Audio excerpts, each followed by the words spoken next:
tunjukkan satu data saja di dalam Quran kalau Allah punya kendaraan yang bernama kerub. Kalau Yesusmu yang mengendarai makhluk yang seperti iblis ini, itu ada di dalam kitab Wahyu pasal 4 nomor 6 sampai 7. Anda bisa baca sendiri. Coba, jangan bingung Anda, jangan google. Nah, kalau Yesus punya kendaraan seperti iblis yang tadi saya tunjukkan visualisasinya, kita lihat di sini, Rud. Tadi kan sudah saya kasih tahu, masih aja nggak ngerti-ngerti. Mazmur ini jelas loh. Kalau Tuhanmu punya kendaraan ini ada ayatnya. Makanya saya tanya, di mana di dalam Quran Allah punya kendaraan kerub? Kok kamu mengatakan Allah punya kendaraan yang namanya kerub? Jelas-jelas yang punya kendaraan itu adalah Yesus, namanya kerub. Kenapa kerub? Itu satu. Kalau banyak itu namanya kerubim. Oke. Anda nggak ngerti patung? Ya Allah, ya Robi, patung saja nggak ngerti. Patung itu, nih Rudi, kamu nggak ngerti patung, Rud. Patung itu adalah benda tiruan yang berbentuk manusia atau binatang yang dibuat dengan cara dipahat. Inilah berhala yang ada di dalam Bait Salomo yang sudah saya ditunjukkan. Ini loh, saya tunjukkan loh, sebentar. Bait Salomo. Nih Rud. Ini loh, kamu cari aja nih isi Bait Allah. Isi Bait Allah ini memang berhala isinya. Coba kamu perhatikan ini. Coba perhatikan. Ini kan berhala ini, kerubim itu patung. Sekarang saya minta, ada enggak di dalam Ka'bah patung sebagaimana yang berada di dalam isi Bait Salomo? Dan di mana Nabi Muhammad SAW kemudian memvalidasi, mengakomodir, mengkonfirmasi dibolehkannya ada patung di Ka'bah. Kalau ini sengaja dibuat. Sejak kapan Allah memerintahkan membuat patung kerubim dalam Quran? Dan sejak kapan Allah mempunyai kendaraan kerubim di dalam Quran? Jangan menafsirkan Quran dengan Bible. Itu Anda melanggar Undang-Undang nomor 1 PNPS tahun 1965. Katanya mahasiswa hukum. Gitu saja nggak ngerti. Jeder. Menang debat, menang PK. Debater dari Kuningan Jawa Barat memang tak terkalahkan. Oye. Aduh. Habis kau nanti. Parah. Habis kau. Jawab pertanyaan saya, Dudul. Ya. Oke, terima kasih. Matikan mic-mu. Yang membilang itu kerajaan kendaraan Allah SWT bukan aku, justru kau. Karena kau ngotot itu adalah kendaraan Tuhan. Salomo itu adalah nabi kalian juga. Nabi Sulaiman sudah kubilang, dia memerintahkan jin untuk membuat patung, dan Allah SWT tidak marah. Makanya aku bilang yang membuat kendaraan itu kan kau, bukan aku. Kalau aku bilang kerubim itulah kendaraan daripada Allah itu, betul. Tapi tidak bentuknya seperti itu. Kerubim itu patungnya yang ada di atas apa tadi aku bilang, tabut. Yang di luar tabut itu bukan kerubim. Gimana sih kau, sudah kujelaskan tadi. Nah, sekarang lihat Nandar. Kau mengambil wahyu, tidak ada di situ dikatakan kerub. Dan di hadapan takhta itu ada lautan kaca, bening kristal, bla bla bla bla bla. Tak ada dikatakan di sini kerub.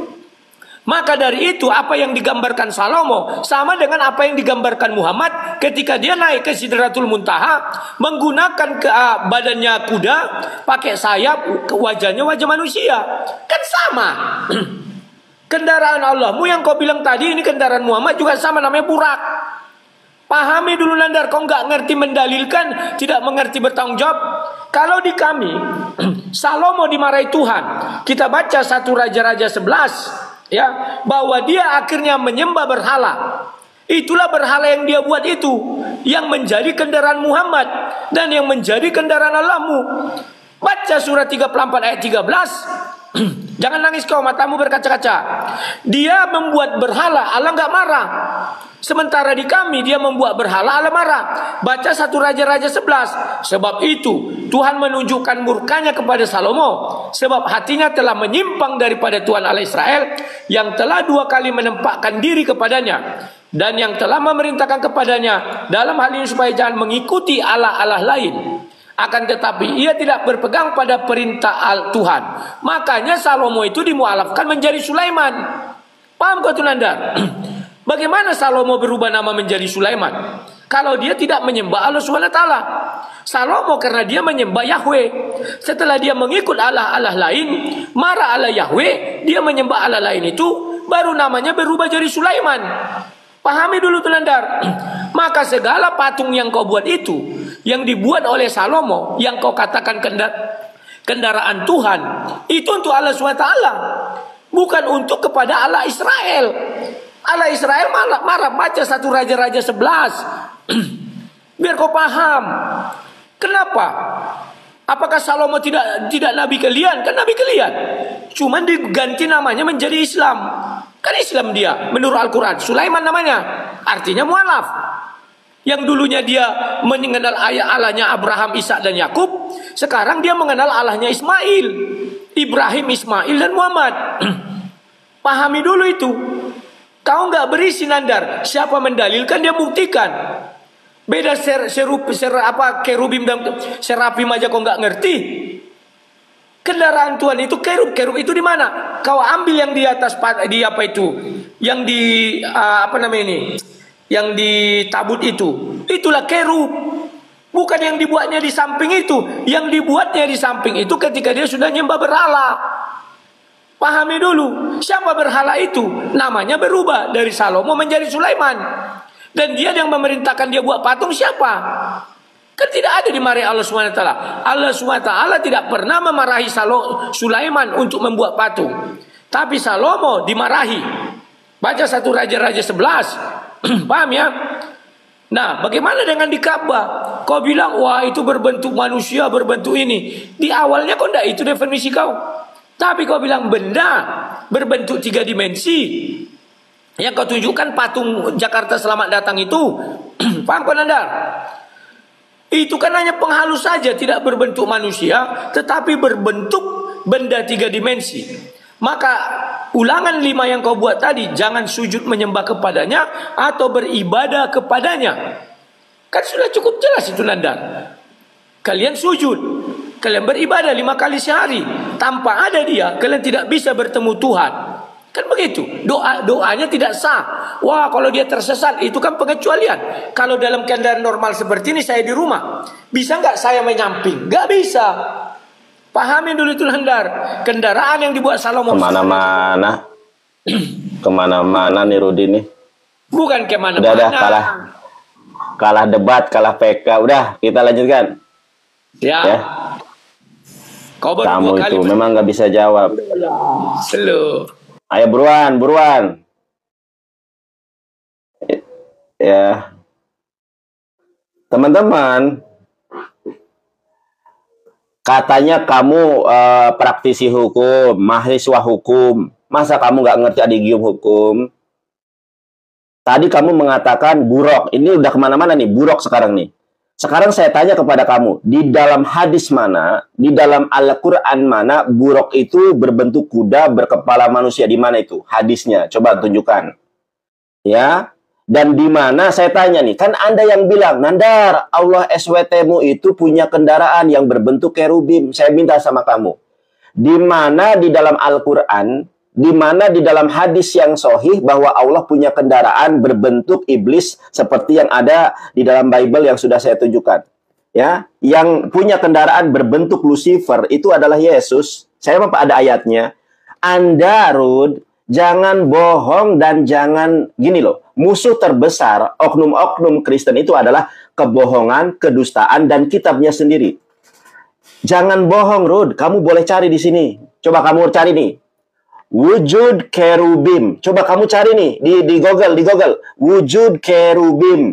Wujud kerubim adalah makhluk bersayap yang memiliki 4 rupa, yaitu rupa singa, rupa anak lembu atau muka kerub, rupa manusia, rupa burung nazar yang sedang terbang. Ini ada datanya semuanya. Kamu cari di sini ada. Jangan kabur kau, Rudy. Wih, jangan kabur. Dan gambaran ini gambaran yang sudah saya tunjukkan. Ini kendaraan Yesus, wujud kerubim. Ya, AI saja, EA yang merupakan karya Elon Musk yang beragama Kristen, jujur, wujud kerubim ini mengerikan, menjadi kendaraan Yesus.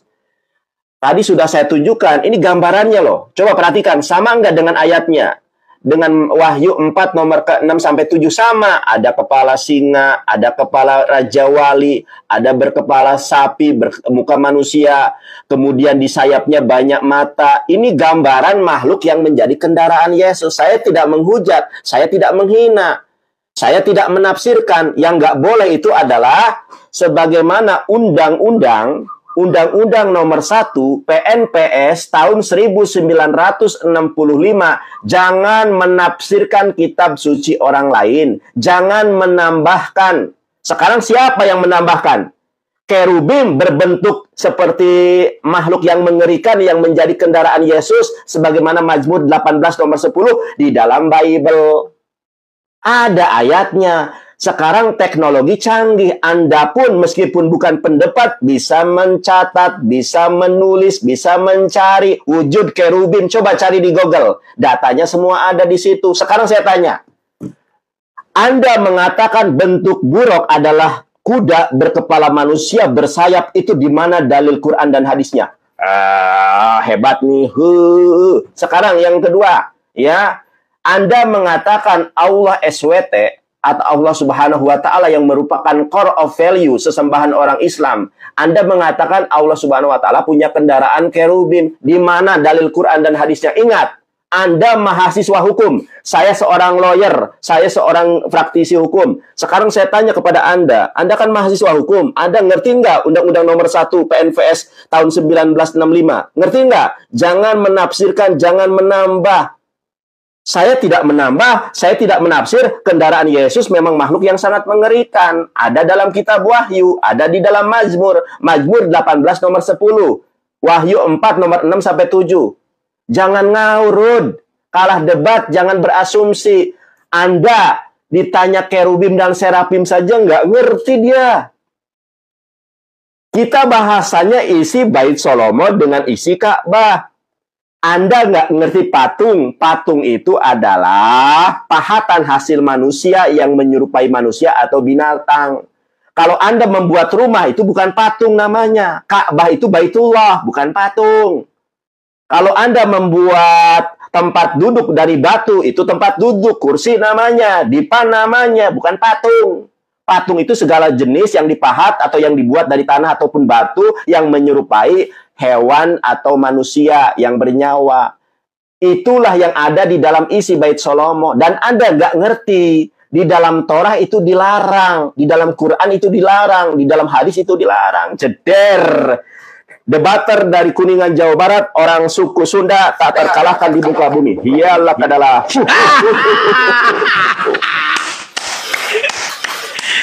Oke, Landar, matikan mikmu. Kulibas kau, kulibas. Kulibas kau, tunggu kau. Kau kira aku takut dengan hukum-hukum kau itu? Tidak ada, kulibas kau yang membilang tadi. Pencet.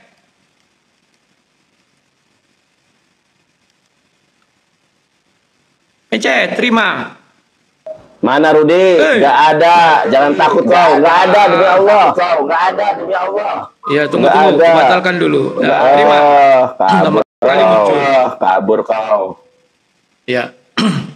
Yang kau tujukan tadi aku googling nggak dapat. Ini dia. Berarti kau mengambil yang namanya karikatur. Nah, kerubim yang di dalam Alkitab ini dia. Kau baca ini sesuai Landar yang pertama ya. Oke, yang kedua, kau bilang jangan menafsir. Aku nggak menafsir, kau yang membilang. Malah melarang kau bilang buat patung. Kau buka surat 34 ayat 13. Sulaiman membuat patung itu, dan kau akui itu adalah kendaraan Tuhan, kau bilang. Memang Salomo nggak Sulaiman. Berarti kan kendaraan Allah kau bilang itu. Mana ada kendaraan Yesus? Kita lihat ini. Ada nggak di sini kata kerubim? Nggak ada, Landar. Ada nggak di sini kata kendaraan? Nggak ada. Itu kan kau tambah-tambahi. Mana kendaraan? Aku udah cari nih. Tidak ada kendaraan di sini. Itu kok karang-karang. Nah, sekarang kau mau menanya burak. Ini burak, ha? Dari mana? Ini NU. Mana dia tadi? Ah, ini. Baca nih, NU online Jatim. Sudah? Ketika burak enggan dinaikin Nabi Muhammad. Bukan aku yang bilang. Jadi kerubim yang dibuat kau gambarkan tadi Salomo. Kan sama dengan yang digambarkan ini. Gimana sih kau, Nandar? Salomo itu berdosa, Nandar. Dia sudah menyembah sesembahan lain. Maka namanya dari Salomo menjadi Sulaiman. Dari dia menyembah Yahweh menjadi menyembah Allah SWT. Kan walaf namanya itu. Paham kau, Nandar? Dan patung yang dibuatnya itu kan sama dengan ini, Nandar. Apa sih kau ini, Nandar? Kau yang membilang itu karena kendaraan Yesus. Sementara di dalam Bible dikatakan bukan Yesus tapi Allah. Dan Salomo membuat itu dilarang Allah. Enggak ada. Kau baca surat 34 ayat 13. Jin membuat patung-patung sesuai apa yang diinginkan Salomo. Nabi itu maksum. Tidak bisa berdosa, Nandar. Makanya sesuai Bible 1 Raja-Raja 11. Dia dihukum karena sudah membuat patung-patung. Dia sudah menyembah Allah ilah-ilah lain katanya. Makanya namanya berubah. Yang di dalam Bible Salomo, di dalam Al-Quran menjadi Sulaiman. Mualaf dia. Karena dia sudah membuat patung-patung. Marah Tuhan kami, Nandar. Dan kau aku yang dibuatnya itu kendaraan. Kendaraan siapa? Kau bilang kendaraan Tuhan, ya berarti Allah dong Tuhannya. Gimana sih kau? Kau bilang aku menafsir? Kau yang menafsir. Kecuali kau tolak Salomo itu bukan nabi kalian. Baru kau bilang aku menafsir. Kan nabi kalian Salomo itu kan Sulaiman. Dia membuat 2 patung besar itu untuk kerendahan Allah, kau bilang. Paham ya, Nandar ya? Jangan kau panas hatimu, Nandar. Slow. Terimalah kenyataan. Kalau kami, Tuhan kami marah. Makanya gambaran kendaraan yang dipakai Muhammad itu burak itu. Ya cari aja literasinya banyak kok. Nandar. Ya. Kemudian, Nandar, kau membilang ini tidak ada juga yang bisa kau lakukan, Nandar.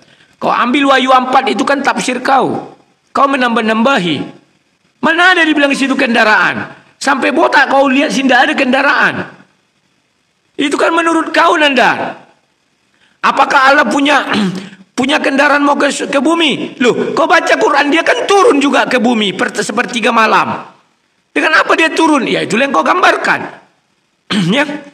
Makanya Sulaiman membuat patung. Kutanya dulu kau, tolong jelaskan. Apa guna patung yang diciptakan Sulaiman itu? Untuk apa? Dan kenapa Allah SWT tidak marah kepada Sulaiman ketika dia membuat patung? Sementara di dalam Bible, Tuhan kami marah. Dibilang dia sudah menyembah ilah bangsa-bangsa. Adalah berhala. Ilah siapa yang dia sembah? Ilah Arab. Kan itu. Maka kau mengatakan Salomo itu Sulaiman. Nama asli dia Salomo. Setelah dia menyembah Allah SWT merubah menjadi Sulaiman. Makanya di Quran tidak ditemukan Salomo. Yang ditemukan Sulaiman. Paham ya, Nandar ya? Jadi tidak ada kualitas kau, Nandar. Aduh sudahlah. Yang penting nyap. Siapa mendalilkan dia membuktikan? Kau kan mendalilkan. Dibuat oleh Salomo 2 patung. Betul. Makanya Tuhan kami marah. Di Raja-Raja 11. Dan dikatakan itu adalah berhala. Salomo ini nabi kalian. Namanya Sulaiman. Dan ada ayatnya dia buat patung. Terima kasih.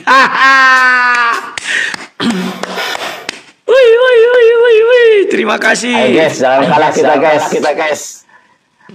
Menang debat harus menang PK lah. Mana ada pernah kau menang? Rudi sampai setengah 4 ya. Siap. Soalnya 30 menit lagi. Ini. Siap. Iya. Biar kau sujud ke arah Ka'bah. Iya. Silakan. Iya. Kalau kita melihat pasal 184 ayat kedua, suaramu di mute. Suatu hal yang sudah diketahui secara umum tidak perlu dibuktikan kembali. Masa orang hukum nggak ngerti itu? Oke guys, kita lihat ya. Dengarkan saya. Dia mengatakan bahwa Allah punya kendaraan kerubim di dalam Quran. Makanya saya tanya nih, di dalam ayat Quran mana, di dalam hadis yang mana, di dalam atsar yang mana ada akidah di dalam Quran bahwa Allah punya kendaraan makhluk seperti Lucifer yang ada di dalam Bible. Kalau saya tidak menambahi, karena saya orang hukum, mengerti Undang-Undang Nomor 1 PNPS tahun 1965. Nggak boleh kita menafsirkan, nggak boleh kita menambahkan. Anda fokus kita membahas isi bait Allah. Di dalam isi bait Solomomu, jangan usah bait Allah, itu sudah penghinaan ya. Di dalam isi bait Solomomu ada berhala, berbentuk patung. Karena itu ada ajaran Torah, jangan buat bagimu patung. Keluaran 20 nomor 2. Di dalam Quran dan di dalam hadis juga sama. Nah, kita lihat Rudi ya. Kita lihat ayatnya. Ente bertanya kepada saya, Nandar, di mana dalilnya Yesus punya kendaraan yaitu kerubim? Ini ayatnya. Ya. Ia mengendarai kerub. Kamu memang saya hafalmu kurang. Ini ayatnya bahwa Yesusmu ini punya kendaraan namanya kerub. Justru hal yang aneh kalau Anda mengatakan Allah Subhanahu wa taala punya kendaraan kerub. Di mana ayatnya? Kok bisa? Makanya Allah Subhanahu wa taala di dalam Al-Qur'an surat Al-Baqarah ayat makasih Bang Iwan. Makanya di dalam Quran surat Al-Baqarah ayat 79, fawailul lilladzina yaktubunal kitaba biaidihim tsumma yaquluna hada min indillah. Kecelakaan besarlah bagi orang-orang yang telah menulis Alkitab dengan tangan-tangan mereka sendiri. Mereka menghujat Allah, mereka menghujat Yesus bahwa Yesus punya kendaraan seperti iblis. Ini ayatnya loh. Coba kamu perhatikan ini. Ini gambaran loh. Ini gambaran